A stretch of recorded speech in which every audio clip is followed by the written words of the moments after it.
Bonjour à tous. Si cette année le maïs grain tire son épingle du jeu, il ne faut pas oublier qu'il pousse dans des conditions qui sont souvent plus chaudes et plus sèches que par le passé.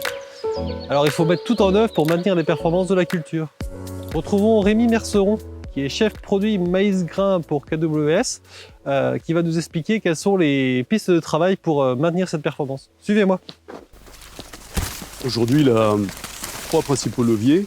Premier levier, c'est peut-être changer sa date de semis, peut-être en précocifiant, dans l'objectif d'avoir des maïs qui fleurissent plus tôt, et donc plutôt en stratégie d'esquive. Mais ça demande plusieurs points. Ça demande un sol ressuyé, il faut aller dans des bonnes conditions. Il faut peut-être l'accompagner d'engrais starter, pour pouvoir le booster aux phases de sevrage. Et puis troisième point, au cas où il y a des ravageurs présents dans le sol, protéger au mieux la plante jusqu'au bout. Donc ça, c'est le premier levier. Le deuxième levier, ça pourrait être aussi le changement de précocité. C'est-à-dire on change vraiment, on précocifie les variétés qu'on a l'habitude de faire, toujours dans le même objectif, pour avoir du matériel qui fleurit plus tôt, pour maximiser un peu, d'une certaine manière, la réserve utile du sol pendant les phases critiques du maïs. Et puis après, c'est aussi les effets combinatoires. C'est-à-dire on peut faire date de semis, plus variétés plus précoces, et qui peuvent améliorer les choses.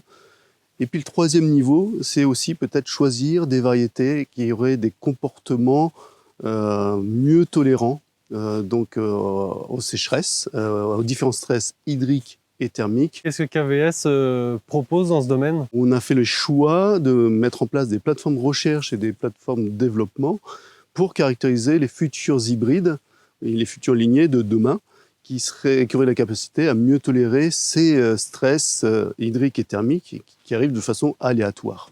C'est un programme d'un gros réseau européen qui est mis en place, de la France jusqu'à la Russie, pour déterminer ces variétés-là. Bien sûr, ça s'accompagne d'un gros travail de notation et de description variétale pour essayer d'affiner au maximum chaque produit qui pourrait arriver. Donc il y a une charte de travail qui est faite là-dessus. Le label Climate Control 3, donc qui a vocation à définir les variétés qui seraient sujettes à tolérer les stress du printemps jusqu'au stade du point noir. Et en gros, le 3 de Climate Control 3, c'est juste les variétés qui sont tolérantes au stress du printemps, c'est-à-dire le froid, le stress herbicide, etc. Les stress autour de la floraison, pour avoir des floraisons vraiment bien calées, bien synchronisées. Et aussi les stress de remplissage, où là, on pourrait essayer de garantir un maximum de PMG pour un maximum de rendement.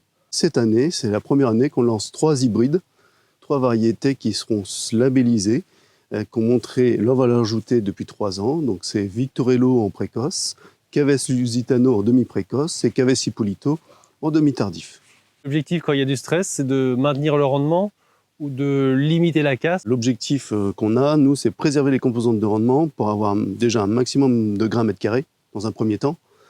On sait très bien, c'est la première des composantes de rendement qui est la plus importante.